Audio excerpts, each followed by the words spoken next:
Good morning, everybody.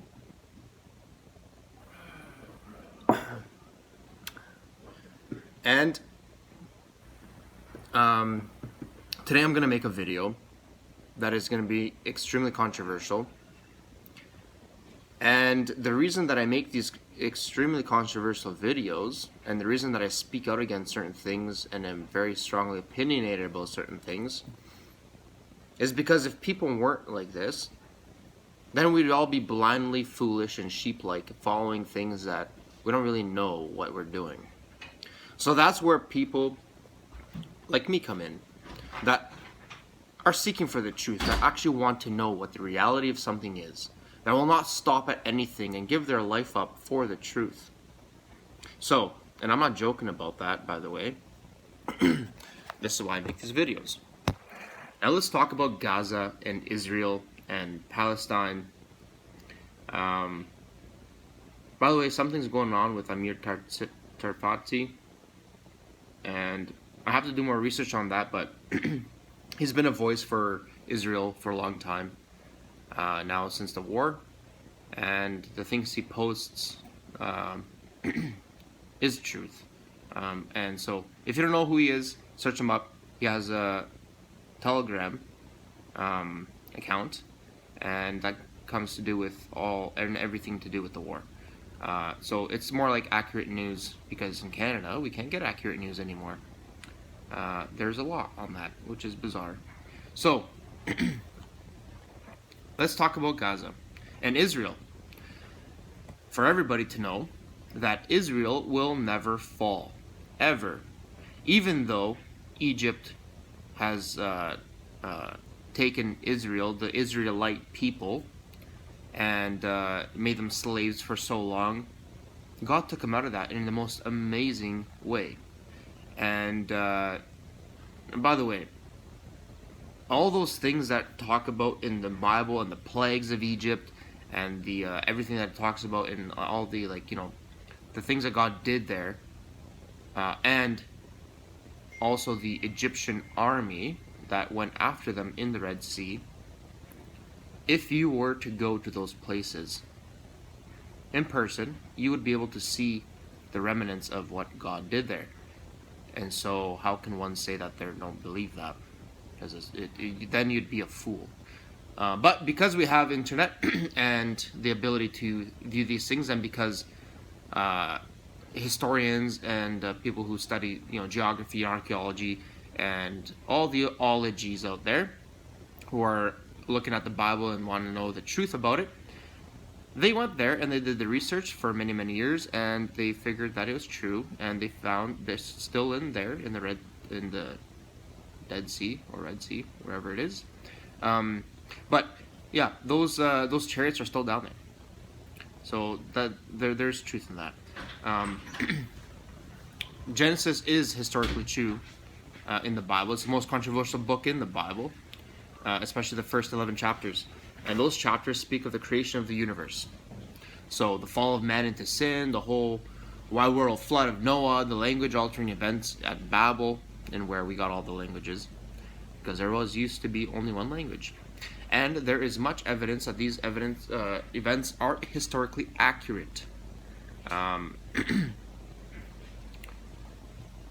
And also the biblical data is historically testable. So they've done studies on this many, many, many times. Historical evidence routinely includes ancient literature, which is outside the Bible, by the way. This is why we know that the Bible is true, because we take things that are outside of the Bible and put them against the Bible, and they always come out to be true. So historical evidence, which is ancient literature, business records of Rome and Greece, Egypt, the hieroglyphs talk about the Bible, talk about the events of the Bible. They don't talk about the Bible itself. The Bible is a record of the happenings of those days, prophecies and all sorts of things. But yeah, those are things that are literally in stone in Egypt as well. Government documents, which are analyzed in conjunction with linguistics, geography, archaeology analysis of physical objects, pottery, coins, remains of buildings, such things. using forensic science techniques of today, which is quite high class. And then so, like, you know, millions and millions and millions of hours have been put into these things by people that love the Lord and want to know the truth. People like me. So we can read on these things, and you know, they have been proven accurate geographically. The events of the Bible. You know, when it talks about the plagues, when it talks about Sodom and Gomorrah, you can go there, by the way, and find balls of sulfur that are more pure than pure sulfur, literally. And so that is the destruction of Sodom and Gomorrah when it rained or hailed brimstone. That's what brimstone is, and you can really go to Sodom and Gomorrah and dig up these balls that are not burnt up yet. And then, but obviously, there was a city there too, because you can see the remnants of the city within the heaps of ash-like dirt that's there. And it's been reproven and proven and reproven again, historically accurate and in the most exacting detail. So, because that is true, and another thing is, you Muslims out there, by the way, you have to believe, because the Quran talks about it. The Quran does talk about it. The Quran doesn't specifically talk about the Bible. The word Bible is not specifically in the Quran. But instead, the Quran refers to specific books of the Bible, including the Torah, the Psalms, the Zabur, and the Gospels, which is the Injil. And the Quran also refers to the Suhuf, meaning the scrolls, along with the term Al-Kitab in Quran 3:23. So, because that's true of the Quran, and because the Bible is true and proven and reproven and proven yet and yet again, that makes the Quran a copycat, which is a thing that Satan does. Copycat God. It makes the Quran a copycat of the truth, meaning that it is a satanic attempt for God to come on earth in a different manner, which is what Satan wants to do. Is Satan's sin was trying to sit on the throne. He wanted to be God, and that's what Satan does. He's a copycat, and right now we're revealing his demeanor. We're revealing who he is. Another thing is, the Revelation talks about his destruction, so that everybody knows how Satan will be destroyed, and so that it glorifies God when his destruction happens. Now, and that's controversial as well. And I, welcome anybody to come against me. You can also watch on YouTube this guy named Shimoan, and he debates Muslims all day long, and they have nothing to say. God uses people in the most amazing ways, and it's not because I hate people that are Muslim. It's not because I hate them. I actually love them, but they're just blinded to their own ways. Now, those who actually seek the truth will know that there is something wrong with the fact that how are you supposed to know if you're going to go to heaven? If the only book that does talk about going to heaven properly is the Bible. Again, there's many debates on this, but yeah, let's talk about Israel. So, Israel will never fall, and the reason that it will never fall is because they are God's people, and there's many, many, many examples of how people have went against Israel, and they may have conquered them for a time, but then their destruction was great. In Babylon, so the book of Esther, God put Esther in a very high position. She became queen. And this is not even out of the Bible. This is out of the Bible, but it's not also out of the Bible.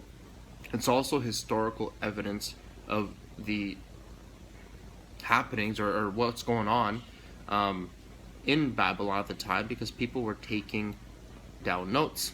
There are scribes that were taking down notes of what's going on all day long. They're writing down, this will happen today, this will happen tomorrow. Journalists, right? They're journaling what's going on. And those records are available today, talking about the events that happened, talking about how the king was disrespected by his wife when he, after the 180-day feast that he had with all the royals of the kingdom. He then had a 1-week feast, 7 days, with the general people of the land. And because he was so happy and so glad in his heart, he asked that the queen be brought out so that the people could see her beauty, her glory, and to see the glory of to see who their queen was, to glorify her. She put up a fight, and he got upset because that's what his nature was, quick to act in anger. But he was a wise man, the king of Persia at the time. And his empire was from Shushan down to India, and he wanted to go get Greece as well, or the Greek Empire. So he put his wife away, the queen, and he was planning to get another wife, another queen. So he was planning to replace her because she disrespected him. And the people of the land are like, well, if she disrespects the king, then every other woman in the land will disrespect their husbands, whether their husbands are of low status or high status, because the queen did it, and she's the example of what the woman should be. So he was advised to put her away and get another queen that's respectable to the man, to the head of the home, to the head of the kingdom, right? He's under God, meaning that he's subject to God, and the woman is subject to the man in one, right? And the kids are subject to the wife, or to the woman. And so, before he could replace her, he went to war with Greece. Somehow they won, and there was God's plan that they were winning. And you can look into the battles and how they won, which is, only God could have done that, because the Persians would have definitely kicked their butt, but they didn't. And he was forced to go back home. And the reason that he was forced to go back home is because it all was in God's plan, so that Esther, a humble Jewish woman, would become queen.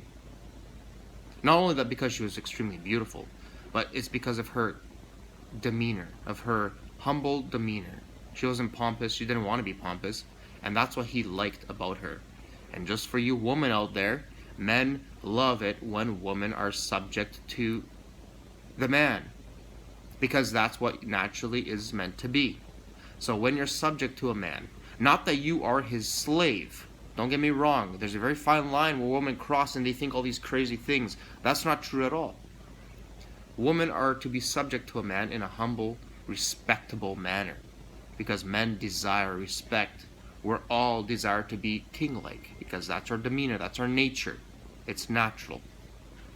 And if you go outside of that and you want to become a man, then no man is going to respect you. That's why there's so many single mothers out there. That's why there's so many women that are so beautiful, but yet they're so cocky in a sense that, oh, look, who am I? Yes, great. But your demeanor is not what men want. So you're going to have a relationship that will not last. You're going to have a marriage that will not last because of the demeanor of the woman. But then again, I'm not saying that the man is not wrong either, because men can be wrong, of course. We're talking about women now. So, and, it all revolves around Esther. That's why I'm saying that. So open your eyes. Don't be mad at me if you get all upset. That's your own opinion that is wrong, because I never said anything that women are the only ones that are wrong. I didn't say that. So, now, she became queen, and God put her in that position for a reason. The chief priest, the prince, like the second in charge of Persia, was planning to make a holocaust against the Jewish nation. So, if you guys remember, and we all know of the Holocaust that happened in Germany with the Jews and Hitler and all that, that was the latest Holocaust. The new Holocaust of today, by the way, is the war in Israel. That is the new anti-Semitism that's going on in Israel. We are living in a Holocaust. We're living and we are seeing a real-life Holocaust going on before our eyes. People are trying to decimate Israel. Hitler definitely did his job on that one. Satan did a lot of damage. But God saved Israel, the Jewish nation, the Jewish people. by the hand of the Americans. Because until they joined the fight, people were going nowhere. And then the Americans joined the fight, and that literally pushed them over the edge. While they're fighting the Japanese, they're also fighting and coming in from they conquered they conquered Egypt and those areas, and then now they had it in through Italy, and then Mussolini, or the Italian president, which I believe was Mussolini, he had to escape Italy and go north, and then actually Hitler flew him out of there because he was scared. He's like a little dog. That's what he was. And so, anyways, so yes, those holocausts have happened to the Israelite people since the beginning of time. So these are not new things. The Holocaust that Hitler caused is not a new thing. I'm just talking about that right now, about the Holocaust that the Persian Empire, the second in command, wanted to cause against the Israelite people. And he made a decree, which a decree cannot be broken, not even by the king. He made a decree that all Jewish people are to be murdered. Women and children. Men and women, young and old, doesn't matter who it is, they're all to be murdered at once on a certain day. I believe it was